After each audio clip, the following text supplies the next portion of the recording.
श्रीगुरुभ्यो नमः। हरिः ओम। श्रीमहागणाधिपतये नमः। श्रीमहासरस्वत्यै नमः। श्रीगुरुभ्यो नमः। हरिः ओम। वागर्थापिव सम्पृक्तौ वागर्थप्रतिपत्तये जगतः पितरौ वन्दे पार्वती परमेश्वरौ। పరమేశ్వరస్వరూపమైన శ్రీ శివమహాపురాణ పఠనమునకు నమస్కారం. ఇక ఈ వీడియోలో రుద్ర సంహితలోని చతుష్ట ఖండములోని విష్ణు బ్రహ్మల వివాదం అనే ఘట్టం గురించి తెలుసుకుందాం.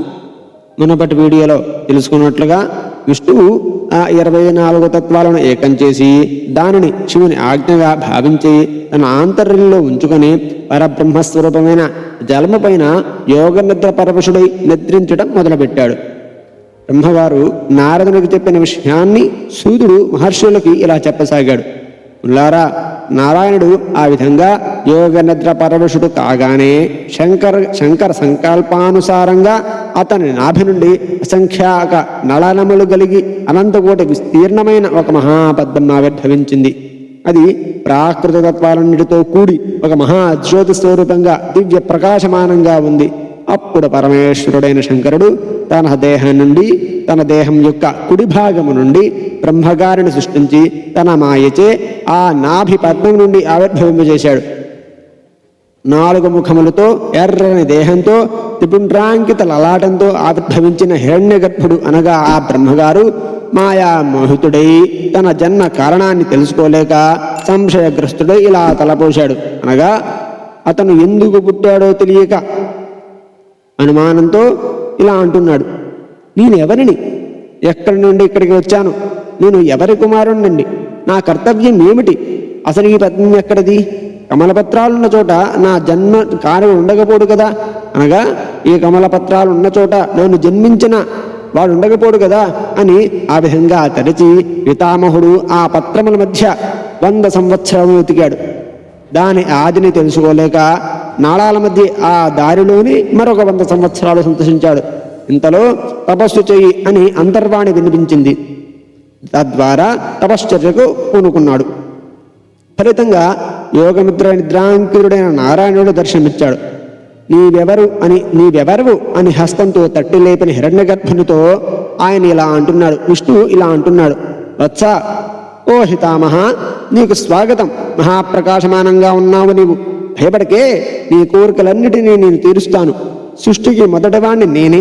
నా నాభి నుండి ఈ కమలం ఆవిర్భవించింది. ఆ కారణంగా నేను కమలనాభుణ్ణి. నువ్వు కమలం నుండి జన్మించిన కమలోద్భవుడువు. పరంజ్యోతి స్వరూపమైన పరమాత్మను నేనే పరబ్రహ్మను, అచ్యుతుణ్ణి నేనే, ఈ సృష్టికి కర్తను నేనే అని విష్ణుమూర్తి పలికారు. ఆ విధంగా స్వాగతం చెప్పిన నారాయణుడి పలుకులకు కనీసి అహంకారంతో అనగా కొద్దిగా అహంకారంతో బ్రహ్మగారు ఇలా అంటున్నారు. కాదు, నేనే స్వయంభువును. నన్ను వేదం సనాతనుడని, అజుడని, స్వరాట్టని, పరమేష్ఠి అని ఇంకా అనేక విధాలైన నామాలతో పిలుస్తోంది అంటూ ఇద్దరు వివాదాన్ని తలపడ్డారు. వాగ్యుద్ధం కాస్త అస్త్రయుద్ధాన్ని దారితీసింది. అవి ఎటువంటి అస్త్రములంటే ఒకరు మహేశ్వరాస్త్రం వేస్తే మరొకరు పాశుపతాస్త్రం వేశారు. వాటి వల్ల సృష్టి అల్లకల్లోలమైంది. ఇది మాధవులు ఇద్దరికీ యథార్థాన్ని హితోపదేశం చేయాలనే సంకల్పంతో పరాశక్తితో కూడి పరమేశ్వరుడు సంగ్రామరంగానికి బయలుదేరాడు. గగనాన్ని నిగూఢంగా క్షమాస్థితుడై బ్రహ్మ విష్ణు యుద్ధాన్ని సమీక్ష చేశాడు. శంకరుడు వాద్య ఘోష సిద్ధం అడిగింది. వారిద్దరి మధ్య మాట యుద్ధం అణిగింది. గణకోలాహలం అణిగింది. అనగా వాగ్యుద్ధం అణిగింది. అస్త్రయుద్ధం కూడా ఆగింది.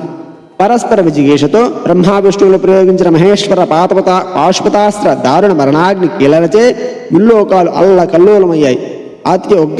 అత్యంత ఉగ్రమైన ఆ అస్త్రాలను శాంతింపజేయాలని సంకల్పించి శంభుడు మహాద్భుతమైన అగ్నిస్తంభాకారంలో అనగా వారిద్దరి మధ్యలో అగ్నిస్తంభాకారంలో నిలిచాడు. లోక సంహారకారకమైన ఆ అస్త్రద్వయం అగ్నిస్తంభం చేత ఆకర్షింపబడి క్షణంలో దానిలో అంతర్భుతమైంది. అనగా ఆ 2 అస్త్రములు ఆ అగ్నిస్తంభంలో కలిసిపోయాయి. ఈ విధంగా అస్త్రద్వయాన్ని తనలో అంతర్భుతం చేసుకొని లోకాలకు శాంతిని, కళ్యాణాన్ని కలిగించిన ఆ అద్భుతమైన మూర్తిని, ఆ అగ్నిస్తంభాన్ని చూసి దేవతా సమూహం దిగ్భ్రాంతి చెందింది. అంత వీరులైన బ్రహ్మ విష్ణువులిద్దరూ ఆ అగ్నిస్తంభం ఎక్కడి నుండి పుట్టింది, దీని ఆద్యాంతములు ఎక్కడ, దీన్ని మనం పరిశోధించాలి అని నిర్ణయించుకున్న వారి దేవతత్వమునందు వారికి గల అమితమైన విశ్వాసంతోనూ అతిశయించిన గర్వంతోనూ, అనగా వారు దేవతలనే విశ్వాసంతోనూ మరికొంత గర్వంతోనూ సత్వరంగా పరీక్షార్థం బయలుదేరారు, అనగా పరీక్షించడానికి బయలుదేరారట. ఆ అగ్నిస్తంభం మొదలెక్కడ చివరెక్కడ అని చూడటానికి విష్ణువు గరుత్మంతుడి రూపంలో పైకి అనగా ఆదిని కనుక్కోవటానికి వెళ్ళారు. బ్రహ్మగారు హంసరూపాన్ని పొంది అంతాన్ని అనగా కిందకి కనిపెట్టాలని పట్టుదలతో బయలుదేరారు. ఎంత దూరం ప్రయాణించినా దాని ఆది కనిపెట్టలేక మిక్కిలి అలసిపోయిన విష్ణువు యథాస్థానికి వచ్చి చేరాడు, బ్రహ్మగారి కంటే ముందే. ఇక బ్రహ్మగారు హంస రూపంలో పయనిస్తూ ఉండగా దారిలో జారిపడుతున్న ఒక అద్భుతమైన మొగలి పువ్వును చూశాడు. అలా జారిపడుతున్న మొగలి పువ్వును చూసి బ్రహ్మగారు, ఓ పుష్పరాజమా, నువ్వు ఎక్కడి నుండి జారిపడుతున్నావు, నిన్ను ధరించినది ఎవరు అని అడిగాడు. అందుకు దాని పుష్పం ఇలా సమాధానమిస్తోంది, ఓ జీవా, అప్రమేయమైన ఎరుడ స్తంభం యొక్క అగ్రభాగాన్ని నేను ఎరుగను, అనగా అద్భుతమైన ఎరుడ స్తంభం యొక్క మొదలు ఎలా ఉంటుందో నాకు తెలియదు. చిరకాలం కిందట అనగా కొంతకాలం కిందట స్తంభం యొక్క మధ్య భాగం నుండి జారిపడ్డాను. ఆ స్తంభంలో ఉన్న మధ్య భాగం నుండి అది జారిపడిందట. దీని అంతాన్ని చూడాలని ఆశ నీకుంటే దాన్ని వదులుకో అనింది. ఆ మాటలకు విన్న బ్రహ్మగారు పుష్పాన్ని ఇలా ప్రార్థించారు, ఓ పుష్పరాజమా, నేను సృష్టికర్తనైన విధాతను, ఈ లింగం అంతాన్ని సేవించాలనే సంకల్పంతో బయలుదేరాను. నాకు ఒక ఉపకారం చేయాలి, నువ్వు నాతో పాటు విష్ణువు వద్దకు వచ్చి ఈ బ్రహ్మ లింగాగ్రాన్ని సేవించాడు, అందుకు నేనే సాక్షి అని సాక్ష్యం చెప్పాలి. ఆపత్కాలంలో అసత్యాడడం తప్పేమి కాదే, రా అని చెప్పి ఆ పుష్పాన్ని తీసుకెళ్లి విష్ణుగారితో కూట సాక్ష్యం చెప్పించాడు. కూట సాక్ష్యం నమ్మిన విష్ణుగారు బ్రహ్మగారు నిజంగానే లింగాగ్రాన్ని సేవించాడనే విశ్వాసంతో బ్రహ్మను షోడశోపచారాలతో పూజించాడు. దుర్బుద్ధితో అసత్యమడిన బ్రహ్మను శిక్షించటానికై ఈశ్వరుడు ఆ అగ్నిలింగం నుండి సకనుడై సాకారంగా ఒక రూపంలో ఆవిర్భవించాడు. అలా ఆవిర్భవించిన స్వామిని చూసి మకుళహస్తుడై అనగా విష్ణుమూర్తి ఆయన పాదాలను పరిగ్రహించి ఇలా ప్రార్థించడం మొదలుపెట్టాడు, స్వామి, ఆద్యాంతములు లేని విరాట్ స్వరూపుడువు నీవు, కానీ మేమిద్దరం నిన్ను విమర్శించడానికి పూనుకున్నాం కదా. ఓ కరుణాకర, దయార్థ దృష్టితో చూడు, మా అజ్ఞానాన్ని మన్నించు, ఇదంతా నీలేలే స్వామి అని ప్రార్థించమని వేడుకున్నాడు. అలా సత్యాన్ని పలికిన విష్ణువును చూసి ఈశ్వరుడు, ఓ వత్స, నీవు ఈశ్వరత్వాన్ని కోరిన వాడవై ఉండి కూడా సత్యాన్ని పలికావు. ఆ కారణంగా నీ ఎడల చాలా ప్రసన్నుడైనాను. భూలోకంలో నాతో సమానంగా నీకు కూడా పూజా సత్కారాలు లభిస్తాయి. నాకంటే వేరుగా క్షేత్ర ప్రతిష్ఠ ఉత్సవ పూజాతులు నిర్వర్తించబడతాయి అని సకల దేవతలాగణం చూస్తుండగా విష్ణువు వరాన్ని ప్రసాదించాడు ఆ శివుడు. అసత్యమైన బ్రహ్మగాని దర్పాన్ని అనిచాలనే కోరికతో మహాదేవుడు తన భూమధ్యం నుండి భైరవుడు అనే మహాపురుషుణ్ణి సృష్టించాడు. ఆ అద్భుతమైన పురుషుడు రణస్థలం ముందు నిలిచి శివునికి నమస్కరించి, ప్రభో, నేనెవరను?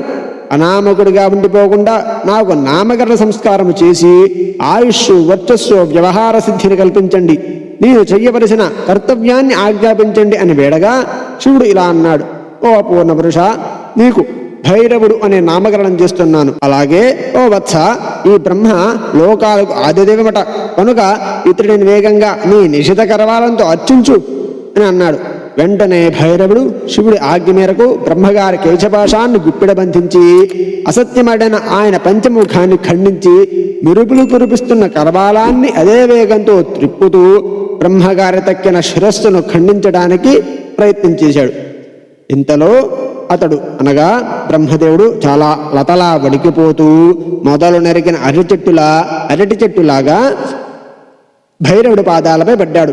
అంత దయాళువైన విష్ణుమూర్తి దీనుడైన బ్రహ్మను రక్షించాలనే ఉద్దేశ్యంతో మహాదేవుడైన శివుని పాదాలపై పడి కన్నీటి అభిషేకించి కృతాంజలి అయి పిల్లవాడు తన తండ్రిని ప్రార్థించినట్లుగా ఇలా దీనంగా ప్రార్థించాడు, శంకర, ఈ బ్రహ్మకు పంచముఖములను ఈశ్వరచక్రంగా ఉద్దేశపూర్వకంగా నీవే ఇచ్చినావు కదా, అందువల్ల ఆదేజుడైన ఆ బ్రహ్మను క్షమించు, ఇతడు నీ అనుగ్రహ పాత్రుడు, ఇతనిపై కరుణ చూపుము, ఇతనిపై ప్రసన్నత కూడా చూపుము. ఈ విధంగా అర్జునుడి చేత ప్రార్థింపబడిన ఈశ్వరుడు దేవత గణాలందరూ సంప్రాప్తి చెందేటట్లుగా భైరవుడిని వెనక్కి పిలిచి బ్రహ్మగారిని దండనం నుండి రక్షించాడు. రక్షించి ఇలా మందలించాడు. ఓ బ్రహ్మ, నువ్వు ఈశ్వరత్వాన్ని పొందగోరి అసత్యాన్ని పలికి మోసానికి పాల్పడ్డావు.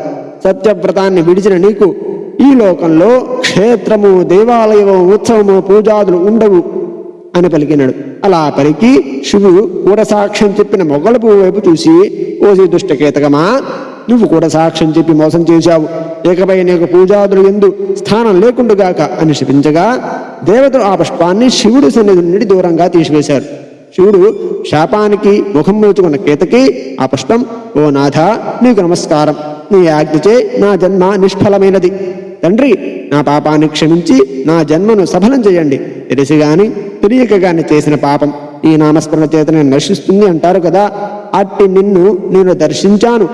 ఇక నాకు అమృత దోషం ఎక్కడిది అని సభామధ్యమందు స్తుతించగా శివుడు ఇలా అన్నాడు.